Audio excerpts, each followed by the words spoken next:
Good afternoon students. आज हम history का लेसन 12 स्वतंत्रता के बाद स्टार्ट करेंगे। तो चैप्टर स्टार्ट करने के लिए हमें इसका इंट्रोडक्शन आना बहुत ज़रूरी होता है। तो आज मैं आपको इंट्रोडक्शन कराऊंगी चैप्टर 12 का।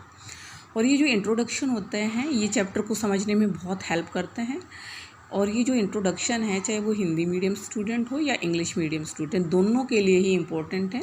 अलग से इंट्रोडक्शन नहीं होगा। तो ये ही इंट्रोडक्शन जो है हिंदी मीडियम और इंग्लिश मीडियम दोनों के लिए इम्पोर्टेंट है। तो दोनों ही ध्यान से इसको सुनेंगे ताकि आपको ये चैप्टर अच्छे से क्लियर हो जाए।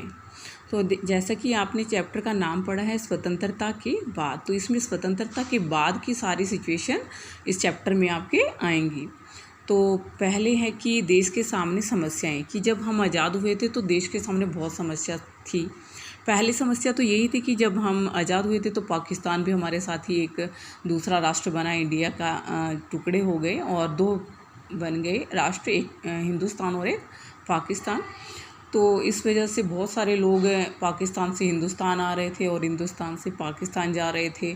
तो उस समय के लोगों को रहने की जगह देना, रोज़गार देना, तो बहुत सारी प्रॉब्लम थी। तो इन समस्याएं जो आपको लिखा हुआ है कि देश के सामने जब 1947 में जब भारत आज़ाद हुआ तो बहुत सारी चुनौतियां थी, जिसमें बंटवारे के बाद लगभग 80 लाख शरणार्थी, 80 लाख के करीब लोग जो हैं वो शिफ्ट हो रहे थे इधर से उधर। तो उनको रहने की जगह देनी थी, रोज़गार देना था और साथ ही देश का विकास भी करना था। तो ये समस्या थी। नेक्स्ट है सार्वभौमिक वयस्क मताधिकार। इसका क्या मतलब होता है? इसका मतलब होता है कि देश के संविधान के द्वारा एक पार्टिकुलर एज जो है वो फिक्स कर दी जाती है। उस एज पर देश के सभी नागरिकों को वोट डालने का अधिकार दिया जाना। और ये एज जो है संविधान के द्वारा ही तय की जाती है कि कितनी होनी चाहिए। पहले ये 21 साल थी और बाद में इसको 18 कर दिया गया। तो मतलब किसी तरह का भेदभाव नहीं होगा वोट डालने, चाहे वो अमीर है, गरीब है, लड़की है, लड़का है, ठीक है। तो चाहे वो इनकम टैक्स पे करता है, नहीं करता है, कोई भी हो, वो उसको देश के अंदर वोट डालने का अधिकार दिया जाएगा। किस एज पर? जो संविधान के द्वारा तय की जाती है। तो वो होता है सार्वभौमिक वयस्क मताधिकार। नेक्स्ट है भारतीय संविधान की रचना, कि हमारा जो संविधान है वो बना कैसे है। तो दिसंबर 1946 से नवंबर 1949 के बीच लगभग 300 भारतीयों ने देश के राजनीतिक भविष्य के बारे में संविधान सभा में लंबा विचार विमर्श किया। मतलब संविधान, जो हमारा देश जो है वो संविधान के अकॉर्डिंग ही चलाया जाता है। तो अब आप सोचिए कि देश को राष्ट्रपति, प्रधानमंत्री चलाते हैं, तो वो भी संविधान के अकॉर्डिंग ही उनका चुनाव किया जाता है। तो देश में सबसे इम्पोर्टेंट जो चीज़ है, जो देश को चलाने वाली है, वो कौन है? संविधान। तो इस संविधान को बनाना बहुत इम्पोर्टेंट काम था। तो उसको बनाने के लिए लगभग 300 लोगों ने काम किया था। कितने लंबे समय तक? आप देख रहे हैं कि दिसंबर 1946 से चला था और लगभग नवंबर 1949 तक ये चलता रहा था काम। तो इस बीच काफ़ी मीटिंग हुई, लोगों ने विचार विमर्श किया और तब कहीं जाके ये संविधान बना था 1949 को। बट इसको लागू कब किया गया था? 26 जनवरी 1950 को। नेक्स्ट है डॉक्टर अंबेडकर। तो डॉक्टर अंबेडकर के बारे में तो आप सभी जानते ही होंगे कि डॉक्टर अंबेडकर जो हैं वो भारत के लोग जो हैं उनको बाबा साहेब के नाम से जानते थे।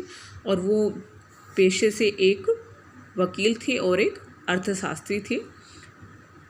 उन पिछड़े वर्गों का एक महान नेता था और भारतीय संविधान का जनक माना जाता है, क्योंकि संविधान के जो जनक हैं, संविधान बनाने में जिसका ज़्यादा योगदान था वो कौन है? डॉक्टर अंबेडकर। इसलिए इनको संविधान सभा का मतलब संविधान बनाने वाला क्या होता है? Father of the constitution. अगर इंग्लिश में बोलते हैं तो फादर ऑफ द कॉन्स्टिट्यूशन कहा जाता है डॉक्टर अंबेडकर को। और भाषाई का मतलब क्या होता है? भाषाई, किसी भाषा से किसी व्यक्ति का संबंध होना, तो वो क्या कहलाते हैं? भाषाई। अगर हम हिंदी बोलते हैं तो हम हिंदी भाषाई लोग हैं, ठीक है। अगर इंग्लिश बोलने वाले हैं तो वो इंग्लिश भाषाई। नेक्स्ट है पोट्टी श्री रामुलु। पोट्टी श्री रामुलु। तो पोट्टी श्री रामुलु एक गांधीवादी नेता थे। तेलुगु भाषियों के लिए अलग राज्य की मांग करते वो अनशन पर बैठ गए थे और उनकी मृत्यु हो गई थी, ठीक है। तो मतलब तेलुगु भाषा पूरे देश के लिए स्टार्टिंग में भाषा क्या कर दी गई थी? हिंदी भाषा बोली जाएगी। बट जो तमिल जो साउथ में रहने वाले हैं उनको हिंदी भाषा नहीं आती है, तो इन स्टेट्स में आपस में लड़ाई होती रहती थी कि हिंदी भाषा कैसे बोले, समझते नहीं हैं किसी को। तो बहुत सारे हमारे देश में फिर बाद में आंदोलन किए गए कि हमें हमारा जो राज्य है वो भाषा के आधार पर बनाया जाए। ऐसा नहीं है कि एक देश है तो एक ही भाषा बोली जाएगी, ऐसा नहीं है।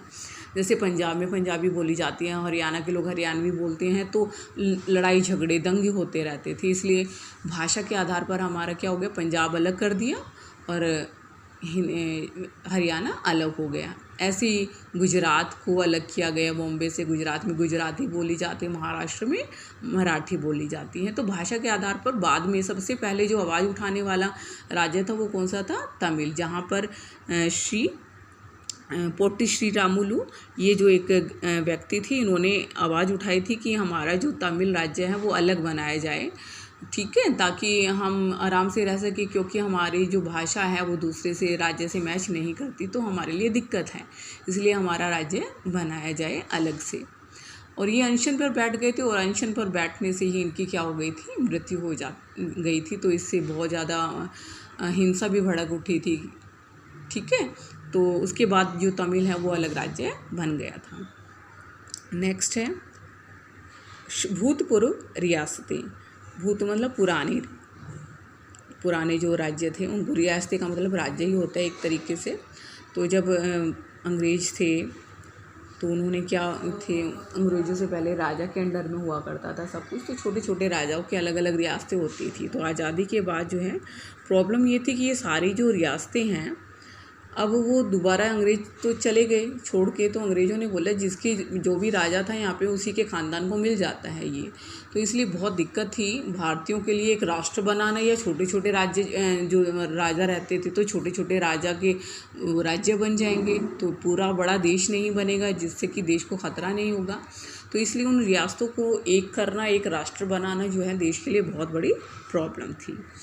नेक्स्ट है पुल और बांध, ठीक है। स्वतंत्रता के बाद हमारे जो नेता थे, first prime minister Pandit Jawaharlal Nehru, उन्होंने देश के विकास के लिए बहुत सारे काम किए, बड़ी बड़ी नीतियाँ अपनाई, पंचवर्षीय योजना अपनाई। तो उन पंचवर्षीय योजनाओं में डिसाइड किया गया कि हमें जो 5 साल तक 5-5 साल का विकास लेके चलना है। तो पहले 5 साल किस में इन्वेस्ट करना है, दूसरे 5 साल जो आएंगे फिर उनमें कहाँ करना है इन्वेस्ट। तो ये सोचकर अलग अलग पंचवर्षीय योजनाएं बनाई गई थी। उसके हिसाब से था कि पहली पंचवर्षीय ज़रूरी थी कि खेती पर इन्वेस्ट करें ताकि अनाज की कमी ना रहे देश में। तो खेती करने के लिए ज़रूरी क्या होता है, पानी ज़रूरी होता है। तो वो पानी कहाँ से, बहुत सारे एरिया ऐसे हैं जहाँ पे पानी नहीं है, बारिश नहीं होती है अच्छे से, तो वो कहाँ से आएगा। अगर हम बांध बनाएंगे, पुल बनाएंगे, नहरें बनवाएंगे तो कृषि अच्छी हो सकती है, ताकि पानी मिल जाता है। इसलिए हमारे देश में बहुत सारे पुल बनाए गए, बहुत सारे बांध बनाए गए, ठीक है। फिर गांधी सागर बांध, मध्य प्रदेश स्थित चंबल नदी पर बनाए गए 4 बांधों में से यह पहला बांध था। इसका निर्माण जो है 1960 में पूरा हुआ। तो मध्य प्रदेश में बनाया गया ये गांधी सागर बांध है। उसके बाद है आपका राज्य, सरकार से संबंधित। यहाँ राज्य शब्द का क्या अर्थ होता है, देश के विभिन्न राज्यों या प्रांतों से नहीं है, बल्कि प्रभु सत्ता संपन्न राष्ट्र से है, ठीक है। नेक्स्ट है भिलाई इस्पात संयंत्र। भिलाई की अगर हम बात करें, ये जगह है भिलाई। अगर आप सोचें तो ये सबसे पहला जो है भिलाई कारखाना, इस्पात का कारखाना इंडिया में 1959 में बनाया गया था। और ये किसकी सहायता से, क्योंकि इंडिया के पास इतना टेक्निक नहीं थी, पैसा नहीं था, तो सोवियत संघ की सहायता से देश में पहला भिलाई नामक जगह पर इस्पात का एक बड़ी उद्योग लगाया गया था। तो छत्तीसगढ़ के पिछड़े ग्रामीण प्रदेश में स्थित ये तो आप सोचेंगे भिलाई कहाँ है, तो ये कहाँ है, छत्तीसगढ़ में। तो छत्तीसगढ़ में एक जगह है भिलाई, वहाँ पर ये कारखाना बनाया गया था। और किसके सहयोग से, सोवियत संघ के, ताकि देश में लोगों को रोज़गार मिले, ठीक है, और देश का डेवलपमेंट शुरू हो जाए। तो ठीक है स्टूडेंट, ये आपका इंट्रोडक्शन था, इसको आपने बहुत अच्छे से समझना है। अपनी नोटबुक में भी आप इसको नोट कर सकते हैं, ठीक। Thank you student.